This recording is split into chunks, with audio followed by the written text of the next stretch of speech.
Bien, dentro de los músculos del tórax tenemos al diafragma. El diafragma es un músculo que se encuentra dentro de la cavidad torácica. Ya habíamos mencionado que se localiza en el orificio inferior del tórax, separando la cavidad torácica de la cavidad abdominal. El diafragma se le describen varios tipos de fibras. Entonces tiene unas fibras de acuerdo a sus inserciones, las fibras externales, unas fibras costales y unas fibras vertebrales, que nos van diciendo los sitios donde se van insertando. Todos los tres tipos de fibras van a llegar a insertarse a lo que se denomina el tendón central del diafragma. Este tendón central del diafragma también antes se denominaba centro frénico. ¿Dónde se localiza este tendón central del diafragma? Si hacemos un corte transversal del tórax para observar su orificio inferior, tendríamos lo que sería aquí atrás la columna vertebral, una vértebra torácica, pedículo, proceso transverso, lámina, proceso espinoso, la otra lámina, proceso transverso, el pedículo y lo que sería el agujero raquídeo. Vamos a poner aquí la articulación costovertebral, el cuello, el tubérculo de la costilla y a lo que sería el cuerpo de la costilla. Continuándose hacia adelante, es una costilla verdadera con el cartílago costal. Y este cartílago costal llegando a la articulación costo external. ¿Está bien? Vamos a poner el del otro lado. La cabeza, el cuello, el tubérculo y el cuerpo de la costilla. Entonces, vamos a tener que este tendón central del diafragma, o denominado antes centro frénico, se va a localizar un poquito más cerca del esternón que de la columna vertebral, y se describe en forma de un boomerang, o algunos autores lo describen como un trébol porque tiene aquí una pequeña prolongación anterior. Entonces se localiza más cerca del esternón que de la columna vertebral. Este tendón así aplanado en forma de un trébol o de un boomerang. Si consideramos aquí la línea media, ¿sí?, vemos que este tendón central hacia el lado derecho de la línea media presenta un orificio, que va a ser el orificio para la vena cava inferior, que se localiza más o menos a nivel de T8, la octava vértebra torácica. Entonces, estos tres tipos de fibras externales, costales y vertebrales se van a estar dirigiendo a este trébol o boomerang, de tal forma que en la porción convexa, que es la anterior, se van a estar insertando las fibras externales y las fibras costales, mientras que hacia su porción posterior, que es la cóncava, van a llegarse a insertar las fibras vertebrales. Si vemos una vista media, un corte sagital del tórax, tendríamos aquí lo que sería el esternón con su mango, su cuerpo y su apéndice gifoides, y acá atrás la columna torácica. Entonces este tendón central quedaría más o menos en este sitio, decíamos más cerca del esternón que de la columna vertebral. Si ejemplificamos que esto fuera un corte medio sagital y estamos viendo la porción endotorácica de las costillas, vamos a suponer que aquí vendría la séptima costilla con su cartílago costal. La séptima, aquí vamos a poner la octava, que sería la primera costilla falsa. Lo estamos viendo por su cara profunda a las costillas, Y vamos a ejemplificar que aquí sería la unión entre el cartílago costal y la costilla. Aquí el cartílago costal y la costilla. Cartílago costal y aquí la costilla y el cartílago costal de la novena, la décima, la costilla y uniéndose el cartílago costal. Lo estamos viendo por su cara endotorácica, por dentro la caja torácica. Entonces aquí está octava, novena, décima. Vamos a poner de las dos últimas costillas, que serían las flotantes, que decíamos que su cartílago está libre. Y aquí estaría la décima segunda. Entonces es la cara interna. Entonces vamos a tener de aquí del apéndice o apéndice gifoidea, vamos a tener primero las fibras externales. Estas fibras externales se van a dirigir propiamente hacia atrás. Se están dirigiendo hacia atrás para insertarse en la porción convexa de este tendón central. Se dirigen hacia arriba y hacia atrás. Entonces vamos a ponerlas aquí del esternón, de lo que sería el apéndice gifoidea, se van dirigiendo hacia atrás y ligeramente hacia arriba. Y estas serían las fibras externales. Después de las fibras externales tenemos las fibras costales. Estas fibras costales se van a insertar, ¿sí?, en la contigüidad de la costilla con su cartílago costal. ¿En qué costillas? En las seis últimas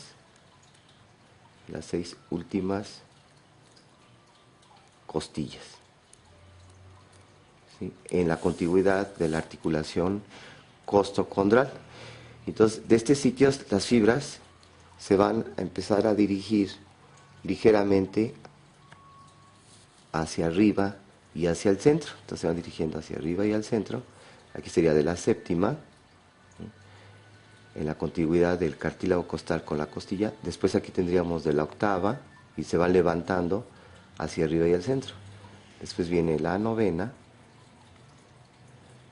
la décima costilla, y ahí se van dirigiendo hacia arriba y hacia el centro. De la décima primera y de la décima segunda. Entonces llegando al tendón central del diafragma. Entonces vamos viendo que estas inserciones van siendo en forma escalonada.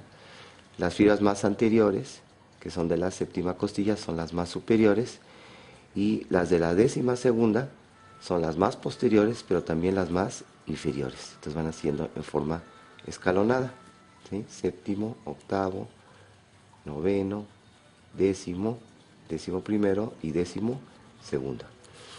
Aquí lo podemos ilustrar cómo irían estas fibras hacia arriba y hacia el centro, ¿sí? Este ya estaría más abajo, de la octava, novena, ¿sí?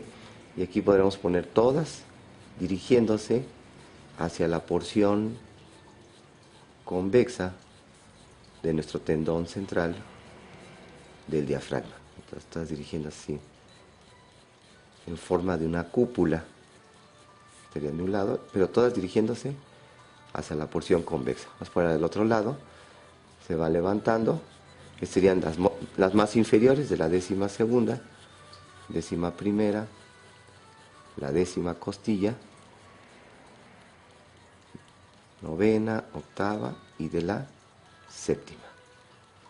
Y todas llegando a la convexidad de nuestro tendón central. Esta es una vista, tenemos una vista superior. Y en esta vista lateral vamos viendo cómo van escalonadas estas fibras. Aquí estamos observando que entre las fibras externales y las fibras costales que vienen de la séptima costilla queda un pequeño aquí hiato, un pequeño orificio que es inconstante, que es lo que llaman orificios menores del diafragma, que sería el triángulo externo costal. Entonces el triángulo externo costal, que es un pequeño hiato que queda entre las fibras externales que vienen del proceso o apéndice gifoides y las primeras fibras costales, las más altas, estarían en este punto. Aquí está el triángulo externo costal con la séptima costilla y la articulación con su cartílago correspondiente. Bien. Si vamos ahora a las fibras vertebrales, vamos a hacer una vista anterior de la columna vertebral lumbar y torácica baja. Entonces tendríamos aquí, vamos a poner que este fuera T12, una vista anterior, el cuerpo vertebral con su proceso transverso, y aquí la última costilla, la flotante, la 12ª. Estamos viendo una cara anterior, entonces estaríamos viendo su cara profunda de la última costilla, la cara endotorácica, así como hicimos en este dibujo, que son caras endotorásicas o caras profundas de las costillas. Vamos a poner aquí ya el cuerpo vertebral de la primera vértebra lumbar con su proceso transverso, segunda vértebra lumbar, una vista anterior. Los cuerpos vertebrales, procesos transversos, y vamos a dejar hasta la tercera vértebra lumbar. Y entre las vértebras, los discos intervertebrales. Los discos intervertebrales. Entonces, vamos a observar que las fibras vertebrales del diafragma se van a disponer en dos pilares. Un pilar derecho, que es muy grande, y un pilar izquierdo, que es menos voluminoso. Entonces insertan el pilar derecho y pilar izquierdo, son las fibras vertebrales del diafragma. Vamos a describir primero el pilar derecho. El pilar derecho se va a estar insertando, ¿sí?, en los discos intervertebrales y los cuerpos vertebrales adyacentes de las tres primeras vértebras lumbares. Aquí estaría L1, L2 y L3. Entonces te va insertando aquí en los discos intervertebrales y los cuerpos vertebrales de las tres primeras vértebras lumbares. ¿Dónde más se va a insertar? Se va a insertar en lo que se denomina el ligamento arqueado medial. El ligamento arqueado medial es un engrosamiento de la fascia de un músculo que vamos a describir posteriormente en la cara posterior del abdomen, que ya veremos que se inserta en los cuerpos vertebrales y procesos transversos de las vértebras lumbares, y de ahí se va a dirigir hacia la región de la cadera para insertarse en el fémur, en el trocánter menor, que es el músculo psoas mayor, que al pasar a nivel de la pelvis se le une el músculo ilíaco y forman el psoas ilíaco. Entonces, eso es un músculo de la pared posterior del abdomen que describimos posteriormente, que es el psoas mayor. Entonces, este músculo psoas mayor que está aquí en la cara posterior, vamos a delimitarlo ligeramente aquí, este músculo psoas, ¿sí?, que vendría aquí así, dirigiéndose hacia la articulación de la cadera, hacia hasta la epífisis proximal del fémur.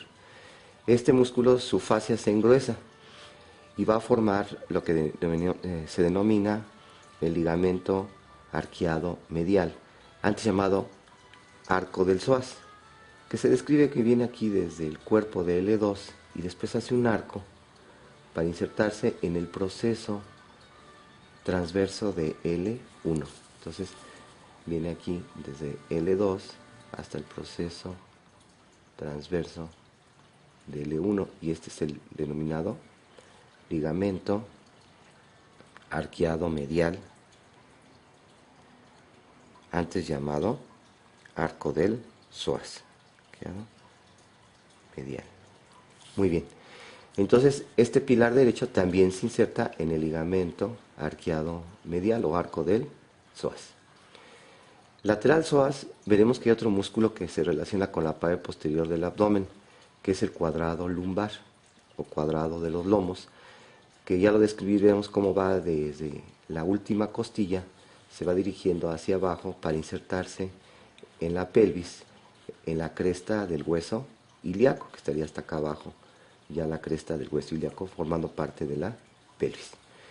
Y entonces se observa que también la fascia de este músculo del cuadrado lumbar o cuadrado de los lomos presenta un engrosamiento que va a formar el ligamento arqueado lateral, antes llamado arco del cuadrado lumbar. Entonces viene del proceso transverso del L1, es un arquito y que llega a la última costilla. Entonces del proceso transverso hace un arco a la última costilla y será el ligamento arqueado lateral.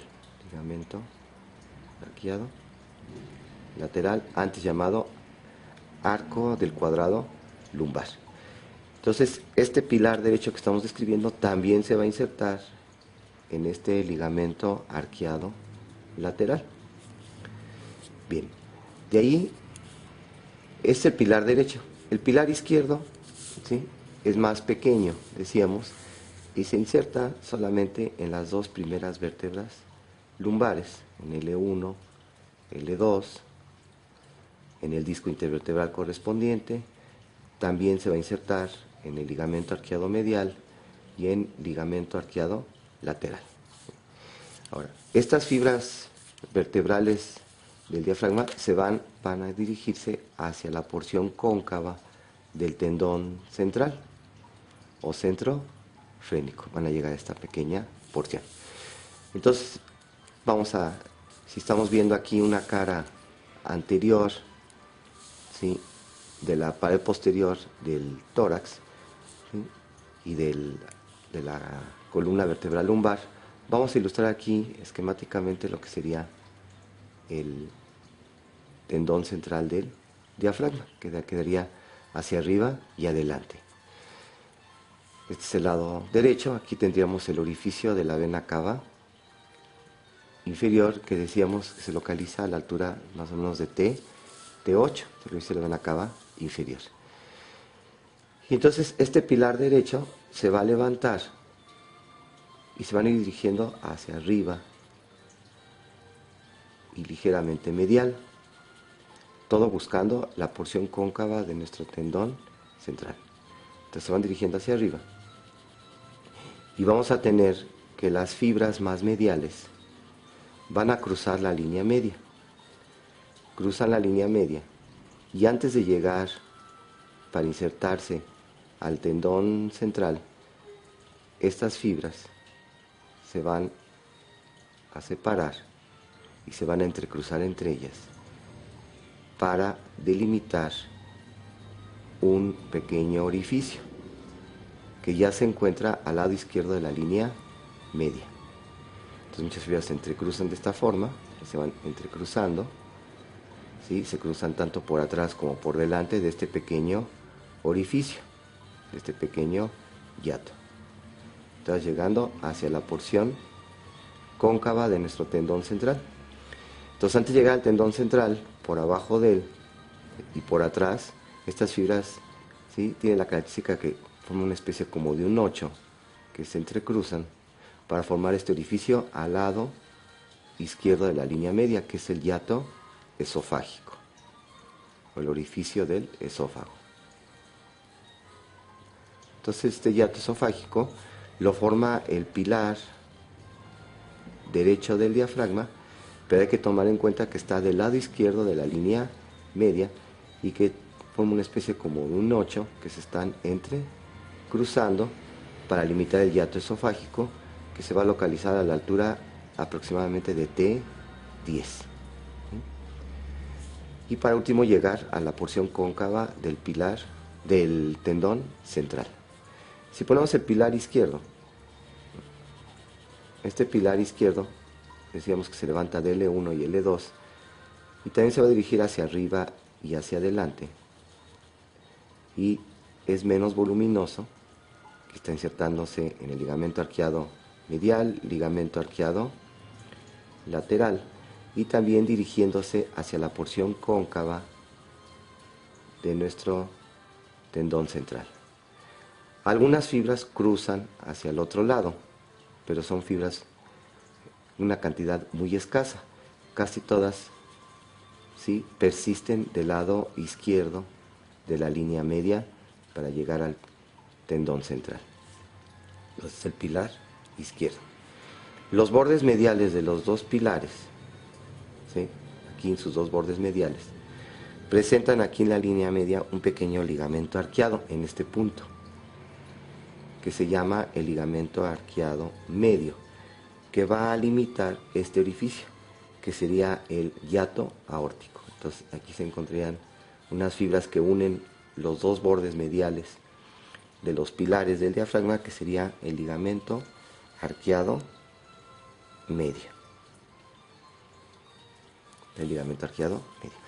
¿Dónde va a pasar? Donde va limitando el hiato aórtico, donde va a pasar la aorta, donde es la continuación de aorta torácica con aorta abdominal. Es el hiato aórtico, que se encuentra ligeramente hacia el lado izquierdo de la línea media, y donde también va a pasar el conducto torácico, un conducto linfático muy grande, y que se localiza este hiato aórtico a nivel de T12. Entonces estos pilares son importantes porque van a limitar tanto el anillo o el hiato aórtico, como también el pilar derecho va a formar del lado izquierdo de la línea media el hiato esofágico a la altura de T10. Y aquí estaría el orificio de la vena cava inferior a la altura de T8 y al lado derecho de la línea de nuestra línea media. En este dibujito lo podemos completar aquí así. Estamos viendo por arriba, este es el lado derecho, este es el lado izquierdo, y entonces vendría el pilar derecho levantándose, ¿sí?, dirigiéndose hacia arriba, hacia el centro, unas fibras llegando hacia el otro lado, hacia el lado izquierdo, y estas fibras entrecruzándose para limitar este pequeño orificio que es el hiato esofágico. Y el pilar izquierdo también levantándose, dirigiéndose hacia la porción izquierda del tendón central, y los dos limitando aquí abajo a través también del ligamento arqueado medio, el hiato esofágico, el hiato aórtico. Este sería el hiato aórtico, que sería la aorta, y acá del lado izquierdo el hiato esofágico, ¿sí? Entonces vemos que también entre las fibras vertebrales y las fibras costales va a quedar otro pequeño orificio, otro pequeño hiato. Entonces entre las fibras vertebrales y fibras costales serían en este punto, aquí quedan los pequeños orificios. Entre las últimas fibras costales y los bordes laterales de los pilares queda un pequeño triángulo, que es el triángulo lumbo costal, ¿sí? Entonces este sería el lumbo costal, o también le llaman costo diafragmático. Entonces el hiato, o también llamado triángulo, el triángulo lumbo costal, o también le llaman costo vertebral o costo diafragmático. Costo diafragmático, ¿sí?, o lumbo costal. Es otro pequeño triángulo, así como quedaba aquí adelante el triángulo externo costal, entre las fibras externales y fibras costales, y aquí entre las fibras vertebrales y las fibras costales, que vendrían aquí ya, pero dirigiéndose a la convexidad de nuestro tendón central. Bien, entonces de esa forma vamos ya analizamos las fibras del diafragma con sus tres orificios mayores, que de arriba hacia abajo son el hiato de la vena cava inferior, decíamos a nivel de T8, el del hiato esofágico a nivel de T10, y del hiato aórtico a nivel de T12, y unos orificios menores, el triángulo externo costal y el triángulo lumbo costal, o costo diafragmático o costo vertebral. Muy bien. Ahora, ¿qué elementos pasan? Pues de la vena cava inferior. Bueno, la vena cava inferior junto con ramas terminales del nervio frénico derecho, por el hiato esofágico, el esófago, y los nervios vagos, el vago izquierdo por delante y el vago derecho por atrás.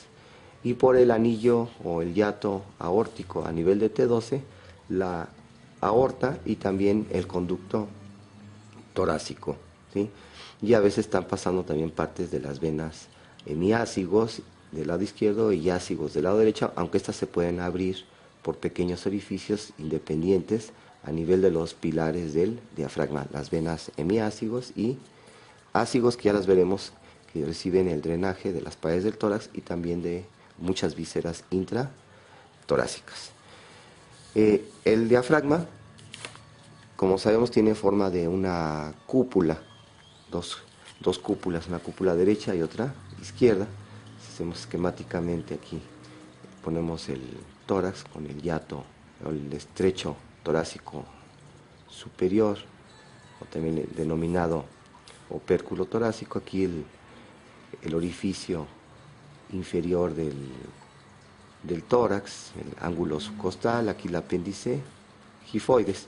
Tendríamos aquí la cúpula diafragmática derecha y la cúpula diafragmática izquierda. La derecha ligeramente más elevada que la izquierda, ¿sí?, que más o menos alcanza el quinto espacio intercostal, y esto es debido a una relación importante del hemidiafragma del lado derecho, que es con el hígado, con el lóbulo derecho del hígado.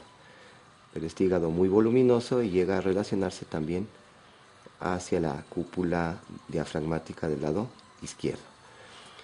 Otra relación importante de los diafragmas hacia abajo, aparte del hígado, será con ya veremos, con el fondo del estómago, ¿sí? Aquí estaría relacionándose con el fondo del estómago, y también hacia el lado izquierdo con el vaso.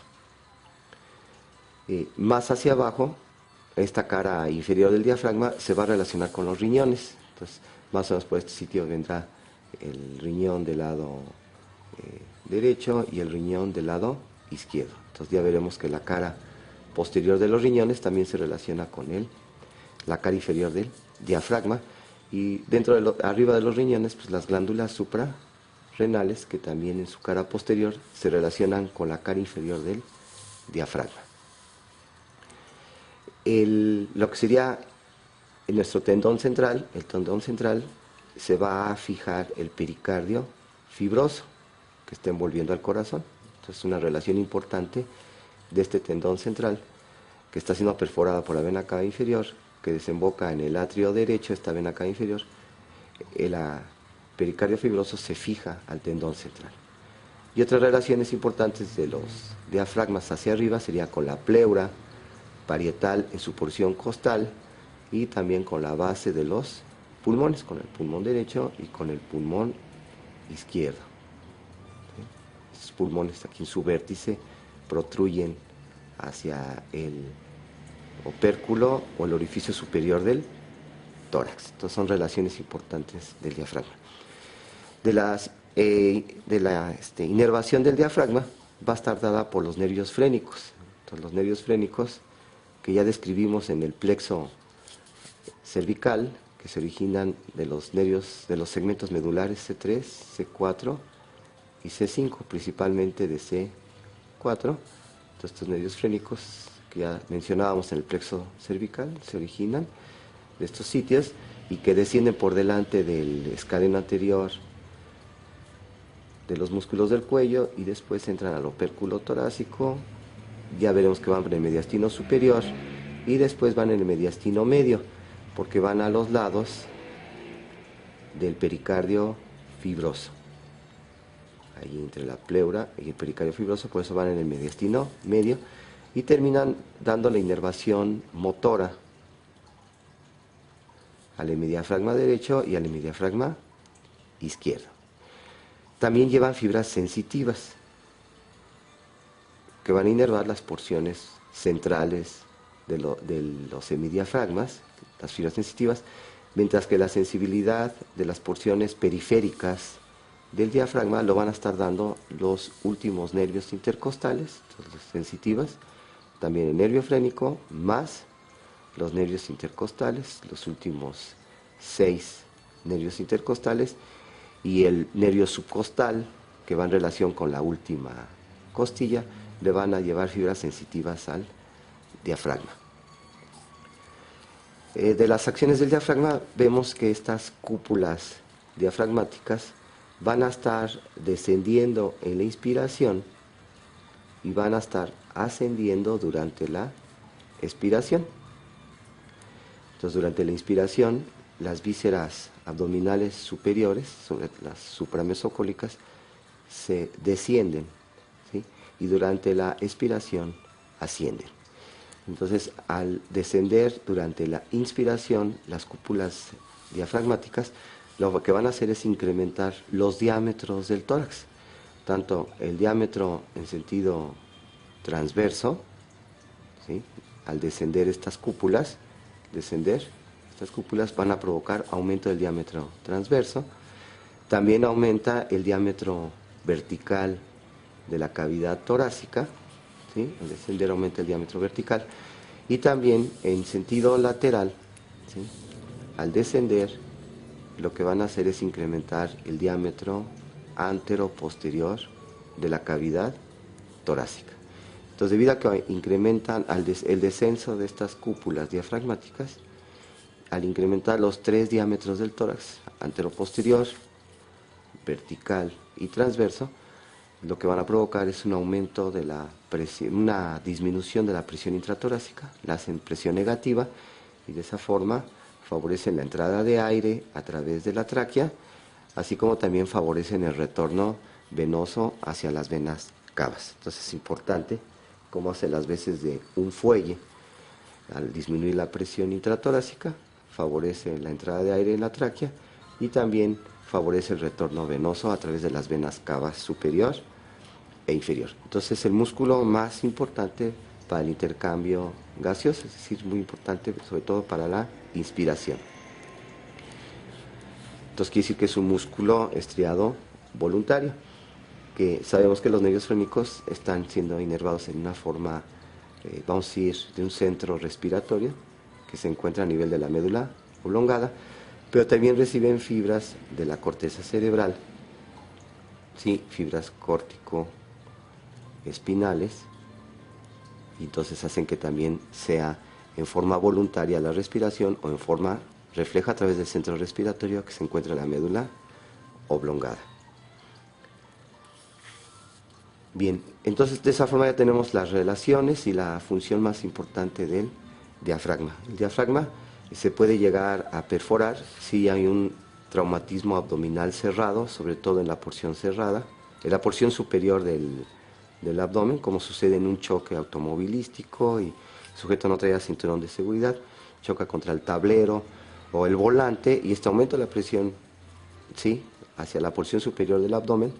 Este aumento de la presión intraabdominal puede provocar una ruptura, un desgarramiento del diafragma, que generalmente es del lado izquierdo, debido a que el del lado derecho se protege por la presencia del hígado. Claro, puede haber también perforaciones penetrantes del diafragma, ¿sí?, por heridas de bala o utensilios punzocortantes que pueden atravesar al diafragma y provocar lesiones combinadas tóraco-abdominales que hay que operar.